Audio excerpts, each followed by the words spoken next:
Yo, hello, everybody. Welcome to a slightly delayed edition of Wrestling with Whiskey Weekly. We're here on Thursday. What is going on? The Bourbon Show, the Whiskey Show for the 21st century, and the best damn spirit show on the planet, certainly on the internet, at least on this YouTube channel. What is going on, everybody? Hello to the chat. Hello to the Whiskey World watching live, to the Whiskey World joining us throughout the week whenever you have a chance to come check out this week's episode. LJ is in the house. Sardog, Mr. Whiskey, Wes is in the house too. Thank you guys for coming out, popping in here early. Yesterday, our normal day, Whiskey Wednesday, was this jerk's 33rd birthday. So I was spending time with the missus and relaxing and trying not to think too much about work stuff. So I went ahead and poured a little bit of my 2018, the little bit I have left of my 2018 George T. Stagg. And man, that stuff is still so damn good. Oh, so damn good. I'm nursing the crap out of it to make sure it doesn't go away too quickly. Just too quickly. But what's going on, guys? No, I appreciate you guys all coming out here on a special time. So if you don't know, the Wrestling with Whiskey Single Barrel Club is in full force. We've already picked one barrel. We have already picked one barrel of 1-8 Distilling's Untitled Whiskey series, that finished 10-year wheater, finished in Calvados barrels.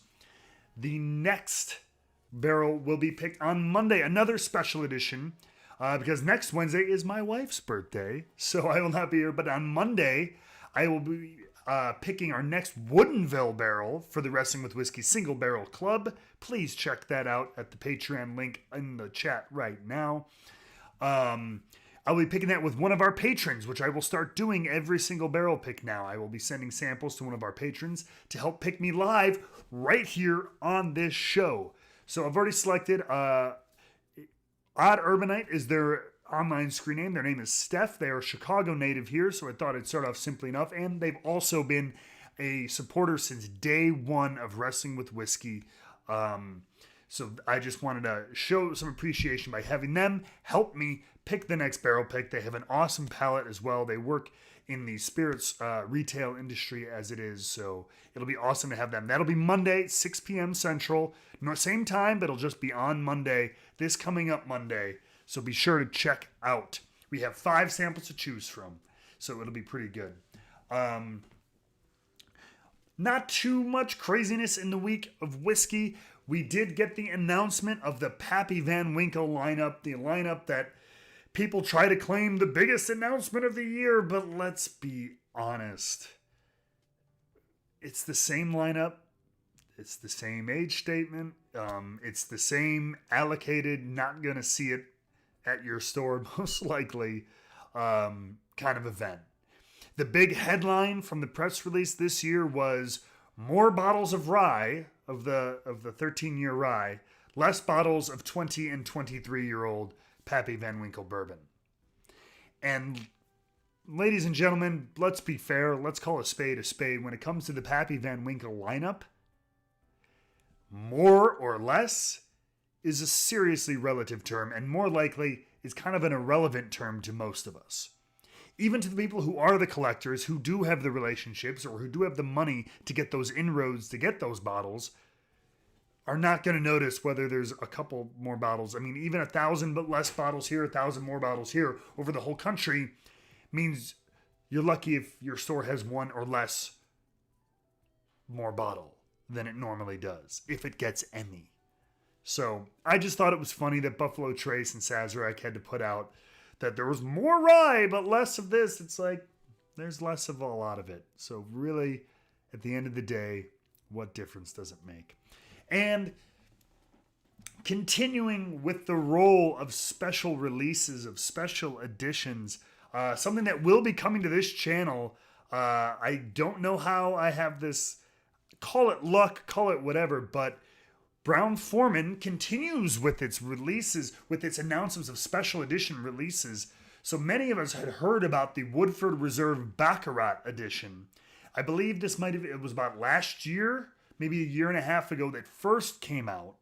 I believe it was either a retail or certain retailers, travel retail or certain retailers only. But it is a special edition of Woodford Reserve Bourbon. Not any extra age on the bourbon itself. It's standard Woodford Reserve Bourbon, but it is finished for 3 years in a combination of different barrels, and cognac barrels and wine barrels, I believe. So it's a nice long finish process on it. But it's regular Woodford, but it is in a simple, understated, but beautiful, I will say, crystal decanter. For the lovely, lovely retail price of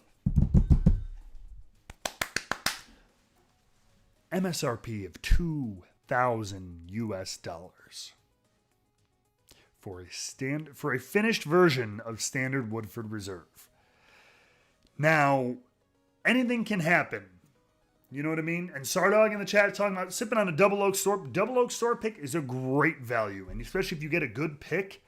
I love like the 19. I love the double barreled stuff that they do. The double oaked is great. The double oaked is awesome, and the 1910 from Old Forester, also a Brown-Forman, fantastic. But all those bottles are anywhere from $40 to $60. You know what I mean? They're not 3-year finishes, but still $2,000. Again, regular run-of-the-mill Woodford Reserve with a 3-year finish. So regular Woodford Reserve is in that 6 to 8 year range, maybe. But it's a blend of stuff. So, I mean, we're talking about a 10-year bourbon max for $2,000. It better be a hell of a finish. I would really like to know. Well, guess what? Coming soon to Wrestling with Whiskey Weekly, we will get a sample of the Woodford Reserve Baccarat Edition $2,000 special Woodford Reserve Bourbon. It will be on this show. We are going to find out just how $2,000 worthy it is. But let's be honest, before we even do that, whenever it comes, this is not a Bourbon Nerds bourbon. This is a collector's edition. It is all about the decanter. It is all about just having something special on your shelf. It appeals to a certain echelon and a certain type of collector.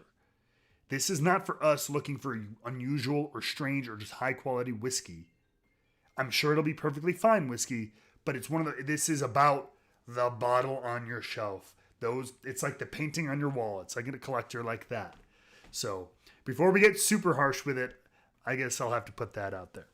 But as far as the whiskey news, at least as far as I'm concerned, if you have your questions, feel free to send anything you want to hear about, you want to hear opinions about, or you want to hear more info about that you haven't found out about yet. I can see what I can do to reach out into my many facets of the industry.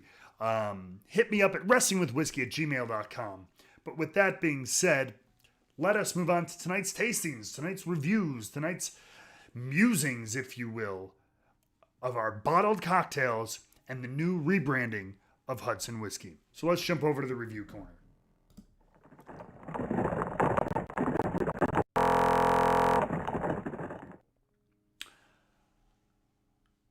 Ladies and gentlemen, we have tonight our reviews for tonight. We have the High West barrel-aged cocktails of an old-fashioned and a Manhattan. So they're not only bottled, pre-made, but they are also barrel-aged. What's in the chat asking about New Riff? What about New Riff? Are you talking about New Riff potentially for the single barrel club? That's a possibility. We're into talking about it more, maybe. But that's going to be a little bit more complicated because they don't technically have distribution here in Illinois with our retail partner. But it is something we're absolutely looking into because New Riff is doing awesome stuff. So don't anybody fret about that. So this is we're going to go off to first. Now, many of you have probably had, like I have, you've had pre-bottled cocktails and old fashions and things like that. So these have been sitting on the shelf for a while, pre-made cocktails, ready to go, ready to drink. RTD is a huge category in the spirits industry. That's where you see things like Trulies. You see things like White Claws. Those are all, vodka or malt spirits, high noons, but things like that, ready to drink cocktails, not just beer and wine. People want canned and ready to drink cocktails. You've seen them with like margaritas and, even Jack and Coke or Jim Beam and Coke in a can. I know I've seen them overseas and stuff like that, but more old school cocktail, like an old fashioned, you don't see those as often, but they've been on the shelves. Most liquor stores have them. Or you've often been to a restaurant where they make their own in-house cocktails and they barrel them in a single barrel pick of theirs or in a whiskey barrel that they get from somebody else. But I don't know, for my money, I've never had a pre-made bottled cocktail that was barrel aged in a different barrel before it was bottled. So getting the best of both worlds potentially. And I was skeptical because I'm like, I don't know how shelf steady that's going to be after finishing or aging the cocktail in the barrel for, a couple of months. Does it affect it? I don't know, especially what happens to a cocktail when it's in a barrel, other than they usually taste pretty damn good in the restaurant. But that's fresh out of their barrel. So we're going to look at today at the Old Fashioned and the Manhattan. And I just want to confirm, I know the Old Fashioned was done for 3 months. And it does not say how long that the Manhattan was aged for. But I'm going to guess it's around the same time. So the Old Fashioned was finished for 3 months. And these were finished in rye. It doesn't tell you how old the whiskey was that made the Old Fashioned in the first place. But simple syrup, bitters, and whiskey, bourbon whiskey, and rye whiskey. This is a combination of bourbon and rye in this cocktail, and it was finished in a rye barrel. So should get some pretty nice rye, spicy, floral flavors in here. So let's go ahead and jump in to the Old Fashioned. Just gonna pour a little sip of it. Little ice. Got to have a little ice on a cocktail. Can't sip these neat out of a Glencairn. I'm not going to drink an Old Fashioned out of a Glencairn, although I have seen it done. So here we have the Old Fashioned. And it says pre-batch barrel finished cocktail. They use a high quality ingredients using the 2-to-1, 2 parts whiskey, half part Demerara syrup, and 3 dashes of bitters. And then they allow it to age for 3 months in a rye whiskey barrel.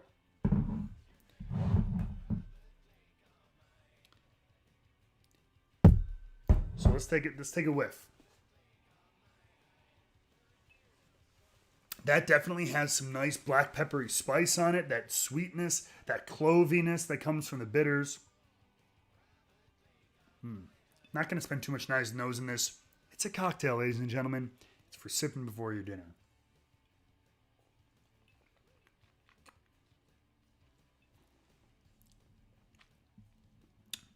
Ooh.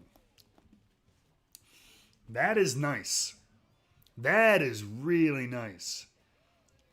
I mean, that is a lot more character than most pre-bottled cocktails that I've ever had. A lot of the time, because you can't control the ratios, they end up becoming way too sweet. They're trying to appeal to mass drinkers, and so they want to make a sweet pre-batch cocktail. This is subtle. It's not overly sweet.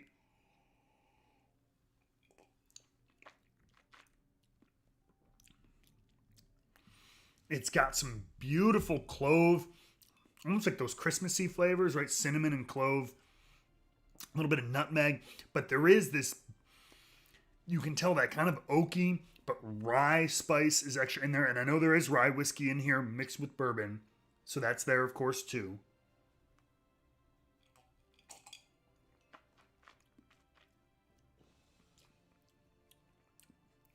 But some really nice, almost like, this is going to sound really weird, but like pine cone kind of note. Not that I've eaten a bunch of pine cones, but like that, almost like that woody, like, I don't know, you've smelled pine, like in a candle or in the forest, that kind of thing. This is really, really nice.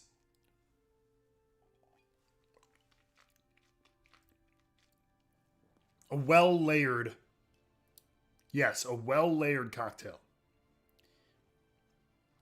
Michael Meary, welcome into the chat. Better late than never, my friend. Absolutely good to have you here. Rock and roll. And Andrew says it sounds like a good fall sipper. Absolutely. This is right now, this is a beautiful time of year. If you got access to the outdoors and a sweater or a fire, better yet, you got a fire pit in your backyard. Ooh, dada.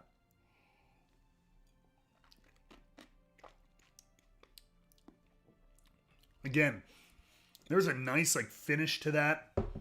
There's a nice, I don't know what it is. Like, all I can say is like layered. Very well layered. Again, more than you would expect. Like, that's, at the risk of sounding kind of pretentious, that is a restaurant quality old fashioned in a bottle. Right there. So that's the High West barrel finished old fashioned. It says it pours about 12. I feel like, I mean, it's a full 750. I feel like you might get a little bit more than 12, depending on how heavy you pour your cocktails. But let's jump over to the Manhattan. So Manhattan, careful there. This is the one they use 2 to 1 ratio with a dash of bitters. So of whiskey to vermouth, 2 to 1. And they age it in rye barrels. They don't say how long. So maybe it's just shy of 3 months and they didn't want to say 2 months. So who's not sure. And say garnish with a cherry. I don't got any cherries on me, so bear with me. But again, I'm going to throw it over just a small ice cube just to taste it. Great question, Andrew. Great question. So it is 43% for the old fashioned. So it's 86 proof for the old fashioned. And for the Manhattan is actually a little bit lower. Manhattan is lower than standard spirit proof. It is 74, 37% ABV. So same size, but the Manhattan is about 10 proof points lower. 12 proof points, actually. Monica King in the house. Welcome in to Wrestling with Whiskey Weekly, Monica.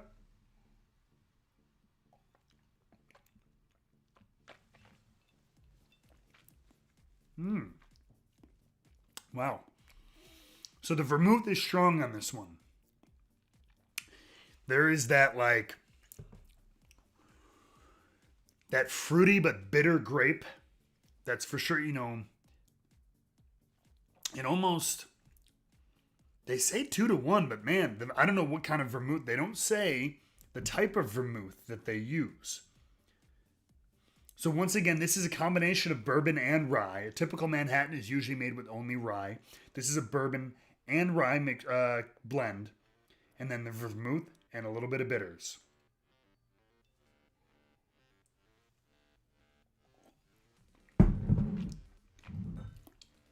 But if you like your your Manhattan, with that nice, I don't know. It's very fruity.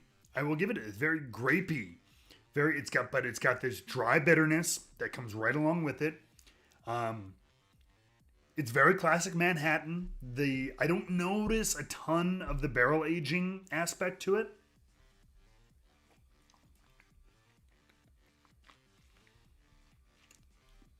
But it does seem like a nice Manhattan.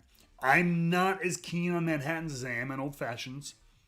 So I'm not necessarily loving this quite as much as the Old Fashioned. But that's just depends on taste. I've had both multiple times at restaurants. And this tastes like a very good old Manhattan. So if that's your drink, I don't think you can go wrong with these. And these are pretty fairly priced here in Chicago. They're on the shelf for, I think, somewhere around $30.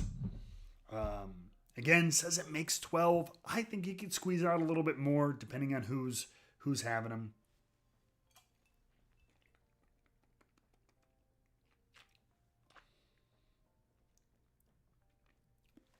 Okay. Yeah. Now, this one is all about the bitterness. If you like bitter, Like if you enjoy that bitter fruit, and this is really bitter on the palate, the Manhattan. So if you're aware of those two things, that the bitterness and that kind of fruitiness, that's a very good choice. My personal recommendation, though, if you're like a lot of us bourbon, the old fashioned, this is a really quality old fashioned, pre-bottled and barrel aged for a good price. High West, they're doing some unique things, and I'm always very curious to see what comes next from them. And this is both very cool products. The old fashioned gets my little tip of the hat. So, cheers to that. But moving on to the straight whiskey tasting of the night, we're going on to Hudson, which has gone through itself a little rebranding phase here. So many of you, the Hudson Baby Bourbon, Hudson Whiskey, out of Toothletown, New York, which is upstate New York, was kind of one of the first big brands out of like the craft bourbon and craft whiskey kind of craze here in the United States. That was kind of one of the first big brands that I remember hearing about, like, oh, you should try Hudson Baby Bourbon. It was, it was young, it was very grain forward, and it ended up getting a lot of distribution. So you saw it a lot of places. I don't know what their business arrangement was, but they kind of exploded out of New York. And now I think they've kind of ridden that out. Now the craft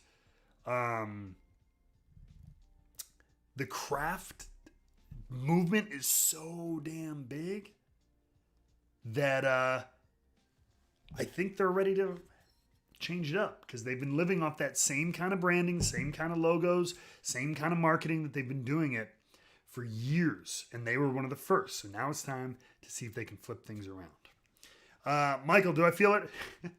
After doing three, I've only done two. I did two very small pours of the cocktail, and those were lower ABV. So, brother, I'm good. I'll let you know after I have this bourbon and rye, man. But I think I'm going to start with the bourbon. So we'll read it again. Hudson Whiskey is out of New York, still out of Toothletown, but I believe, right? Yes, distilled and matured by Toothletown Spirits, which is kind of the name of the distillery they have there. But now they're kind of changing all their marketing to, as you can kind of see, it's very like New York City, subway, right? Taxi cab. Very simple, plain text. But this is their own homegrown distilled spirit. This one is 46% ABV. It is distilled and matured by them, as I said. Aged a minimum of 3 years. So it means it's 3 years. Less than 4. Because if it was over 4, they probably wouldn't put anything. So it does look at, it's kosher too, for those who want to know. So yeah, this is their big thing. It's the same whiskey. A little over 3 years old now. But it's all about the branding. We're big and bold like New York, right? That's kind of the thing. That's literally says, bold as New York. I'll read a little bit from the bottle. I don't want to go too much. Welcome to New York. It's a city. See, again, they always just talked about craft New York. Now it's New York is a city. It's bold, refined, artful, unapologetic. Same spirit seeps into our bourbon, even though it's made in Toothletown. Or Gardner is the name of the town that they distill in. So it says the bourbon is a bold, grain-forward, no-holds-barred bourbon distilled from New York corn and aged in charred oak American barrels. I won't get into their tasting notes because I'll get my own tasting notes. So I've heard a lot about their grain. They've always been very grain-forward. Let's see how they are at 3 years old. Usually when something is grain forward, I tend to find that it is a sweet mash process. And I think I did ask them, and they said, yes, it's a sweet mash. Most places, especially the bigger places, will do a sour mash. And when you hear sour mash, or you see it on a label, for those that don't know, very simply, it means the mash used to ferment and distill the whiskey from, the corn, the rye, whatever their mash bill is fermented and distilled. What's left after that, after everything kind of gets distilled out of it, the slush basically at the bottom, some of that gets piped back into the next batch to be thrown in with the fresh grain to kind of help balance the pH and do some of that fancy chemical work that I'm still learning about to this day. A lot of places will not do that. They'll completely get rid of it, start only use fresh stuff each and every time, and that's called sweet mash. So it's a little bit harder to work with, but people like to seem to like sometimes that it brings a different flavor. So 95, not 95%. No, this is a straight bourbon. That's pretty close to calling it a corn whiskey if it was that. They don't distill, I have not found a mash bill for Hudson. It does not say what their mash bill is. I can do a quick search for it. I don't think I've seen it come up too many places. But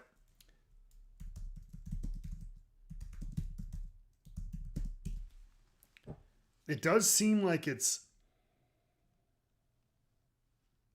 high.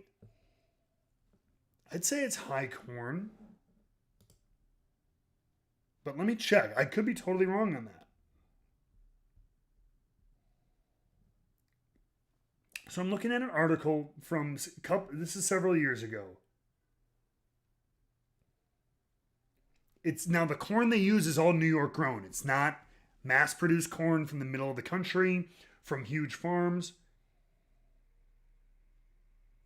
So according to this, the way they used to make it, I mean, this is 100%. This could be 100% corn whiskey. But that's still technically bourbon if you want it to be bourbon. As long as it's 51%, that works. So it might be 100% corn on this. You might not be wrong there, Sardog. I can't find anything that's a recent article, but I'll get into that. So we do it is a high corn product, you can tell 100%, and it is very grain forward. Michael Mirny, you should join my Twitch at Drama King Matt, because I've been there for a while, brother, and it's just getting started. So you should join us over there. Super grainy, corn forward for sure. Kind of ethanol-y, even though it's not a super high proof. Again, only 46% ABV. Some light sweetness on there, some pepperiness.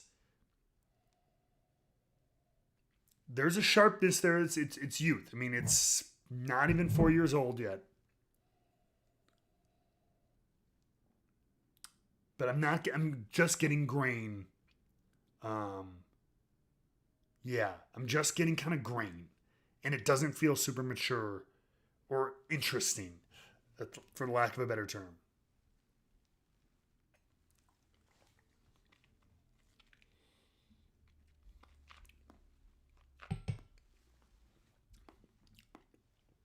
Ooh. Good spice on there.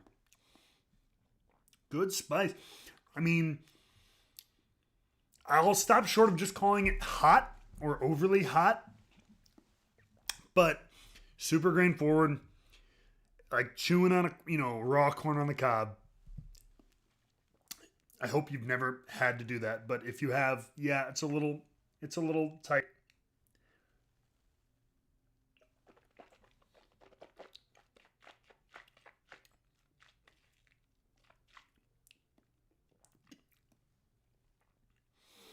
Swishing it around, there's a nice, not a Kentucky hug, it's a New York hug. Sticks right around the front of the palate. Finish is still finding its way. I mean, again, it's young. The finishes on whiskey, where it's long and lingering and rolls down the back of your mouth, that kind of thing comes with age, generally. Proof, yes. But more age. It's that comes from the barrel. That's just that lasting flavor.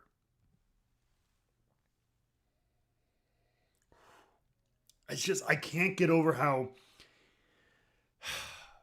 corny it is, how grainy it is. Some people really find that thing interesting, and sometimes it is. I think I'm curious for the rye because I find that more interesting on ryes or high rye bourbons because I think it gives you some more floor. But on a bourbon, when it's just very corny, it's like chewing on corn.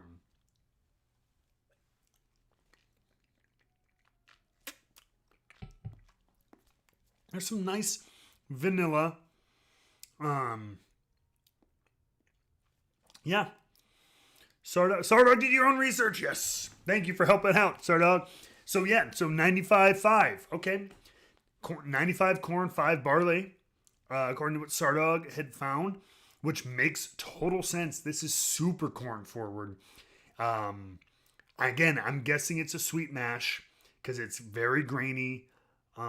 There's some nice flavors in there, but man, I'll be curious to see what this is like at. I feel like I've said this a million times on this show or on my channel. I'm less excited about this, but I am curious to see what it's like. Give me 6 years. Give me 7 years. 8 years. Hopefully they'll be around long enough with enough stock to be able to do that. Not everybody can. Some people have to stick at their 3-4 years for a long time because they got to keep turning it out and making the money and selling it off. So the bourbon, I think Michael mentioned earlier, you should come up with a rating system. I don't know. I don't know if I like rating systems just because then you have to give it like each time it has to be like an A, B, or C or an out of 100 or a thumbs up, a thumbs down. And I'm like, every whiskey is so different. I'd rather just describe it. It's more laborious and I apologize. And you have to hear my weird, throaty, half Shawn Michaels, half Kermit the Frog voice, but so be it. So that's kind of like a sideways to me. It's kind of like I can't go up or down on it. It's not bad. It's young and grainy, but if you like that kind of thing, it's for you. I agree. Eric in the chat, I agree. I believe that the marketing change, the labeling is cool. I think it's a bold, simple look, which I think is very cool. It's very modern, and I think it's better than their old branding, which was just kind of like this, kind of like modern text, but like it felt like a simple blah background. Yeah. So I do like the I do like the labeling. I do like the marketing. You can see it in the picture or in the bottle right here. Simple and bold. I do like that very much. Michael Maynard, can you explain what aging does? Yeah, sure. I can basically, without getting into the science of, because again, I still learn about that every day and I don't have it down 100%. I don't want to quote anybody, but you're taking highly distilled, high proof, untouched spirit, right? Which is distilled from grain at high temperatures, evaporated out, recondensed back into a liquid. It comes out as a clear liquid. Kind of like a vodka, unaged White Dog is kind of like vodka. It's not grain neutral. There's a specific grain mash bill, but and then the barrel does almost all the flavor comes from the barrel. The grains deliver a certain amount of the flavor, but almost all the flavor comes from the barrel, and 100% of the color comes from the barrel. There's sugars, there's vanillins, there's chemical compounds that are in the barrel, especially that's why it's charred. The flames bring out some of these things to the surface of the inside of that barrel. That's why they're charred, which then interact with the whiskey and make these flavor compounds, these flavonoids, these different, a lot of scientific terms. But in very, very, very layman's terms, the sugars and chemicals in the wood, especially after being charred, mix with the alcohol and the spirit, the unaged distilled spirit, to give it its flavor. That's the most simplistic way, and it gives it all of its color. And like with the older it gets, the more color it'll get. A lot of it happens in the first couple of years. So you might not notice a huge difference between a 3-year whiskey and a 6-year whiskey. But then once you start getting those 18, 20-year whiskeys, especially at cask strength, I've seen some things looking like motor oil because they're so. And it depends on the char of the barrel. It depends on the grain. It depends on everything. Every step of the way, there are so many factors in what happens when you make whiskey. That's what makes such a fun hobby. Because you get into the weeds and all this stuff, and you're like, ooh, this is good, or whatever. And then you could change one thing along that production process, and it becomes bad, or it becomes better, or it becomes different. So from the grain, to the distillation process, to the fermentation process, to the temperature, to the proof at which they enter the barrel, to the proof at which they distill it, all these things, the proof at which they bottle it, to the barrels they use, to the char level they use. It's awesome, awesome, awesome. It is, Michael. It is a whole new world. That's what did it for me. Just getting into all that stuff. And and temperature moves the whiskey in and out of the wood every season. That's why you want to age it in places like a Kentucky, especially like the Midwest. It gets very hot, which drives it into the wood, and then it gets very cold in the winter, which forces it back out of the wood. So it's going in and out, and in and out. That's why people like places like the Midwest to age whiskey. So here we have the rye. The rye is aged for the same amount of time. Once again, New York State ingredients. The Northeast is great for rye. Ooh, that is far more interesting. This is same age, right around 3 years. So let's take a whiff of this. Ooh, that is like spicy fruit, if I may say so myself. Oh, goodness. Once again, super grain forward, probably sweet mash on the rye as well.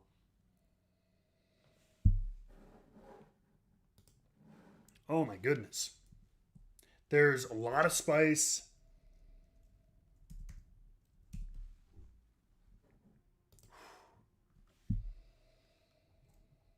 Some light vanillas in there. I'm trying to look up one more thing here, see if I can find it.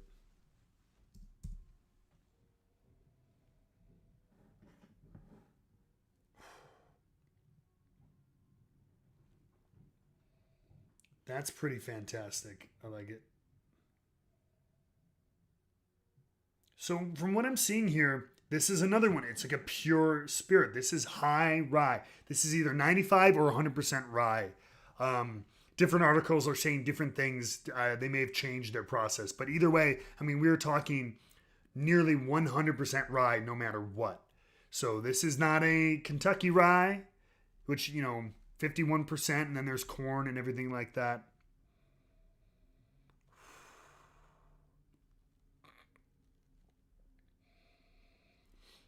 Michael, you live in Dublin, so all right, you're going to be looking at a lot of Irish whiskey, which is very, whiskey is whiskey, don't get me wrong, but it is a different grains and little bit different process sometimes than bourbon and rye and stuff over here in the States. But distillation, fermentation, all very similar across the board. So either way, yes, I highly recommend. Teeling is fantastic. Of course, you got Jameson, Patties, things like that, and a million others.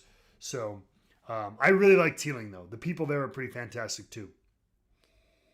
But this is spicy citrus. I mean, that's what I'm getting here. Spicy citrus. There's like orange, rind, almost like a limey. That's, I think, too far, but almost. Some like grassy, flowery notes in there, too. Again, super high rye. But the fruit, like the citrus notes, are throwing me for a loop a little bit. Cheers.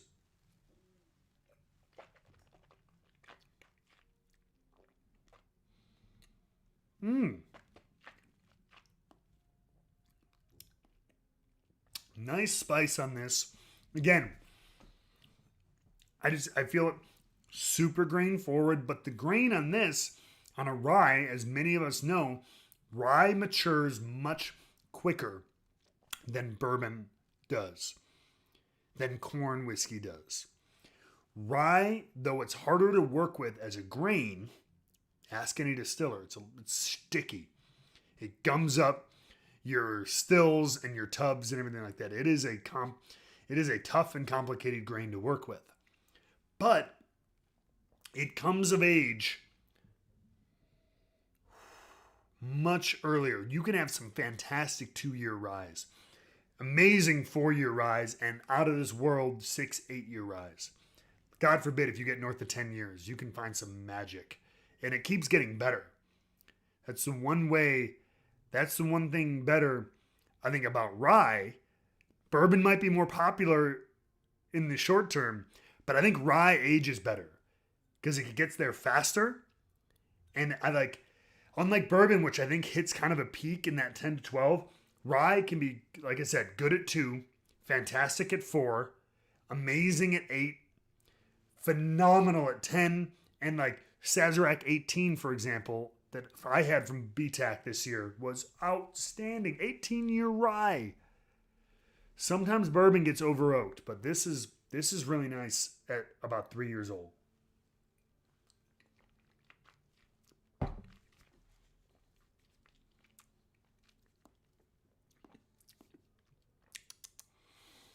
Grassy, grainy, almost like pine needles in there. Light citrus on the palate as well. A little bit more of a finish here.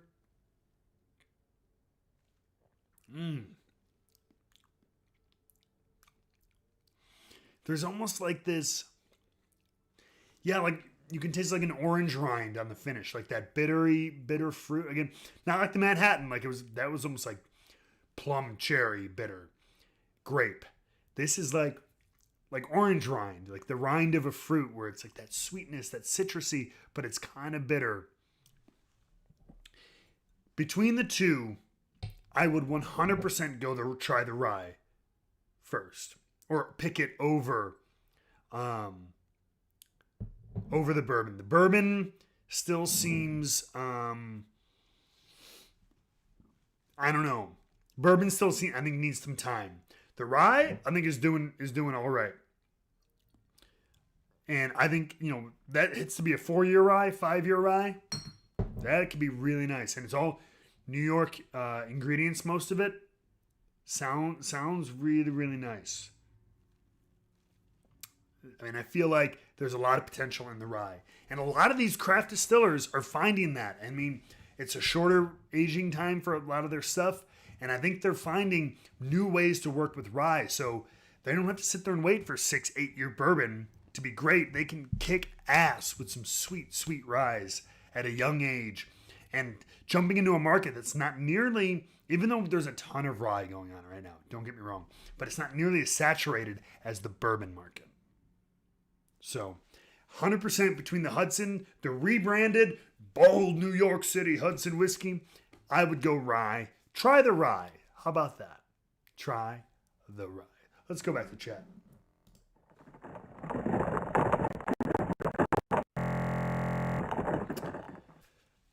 Well, guys, that's it for our special Thursday edition of Wrestling with Whiskey Weekly. Make sure you check us out on Monday. Join the Wrestling with Whiskey Single Barrel Club if you haven't. If you're in the U.S. and you live, you're 21 plus, and you check the website. Make sure you live in one of those 30 states.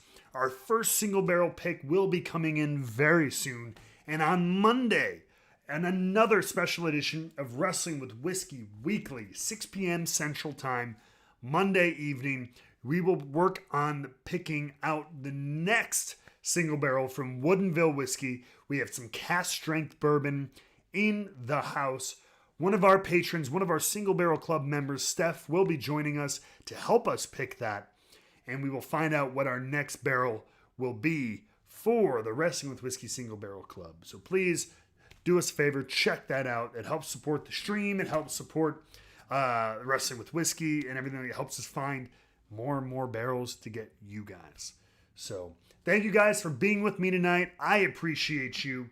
I appreciate you guys every time you come out. It's awesome. And we will see you on the next one, which will, again, be Monday. And I need to remind myself, because now that I'm 33, I'm old as all sin. So everybody have a fantastic weekend. Have a great night. And cheers to the Wrestling with Whiskey community. I appreciate you guys. Have a good one.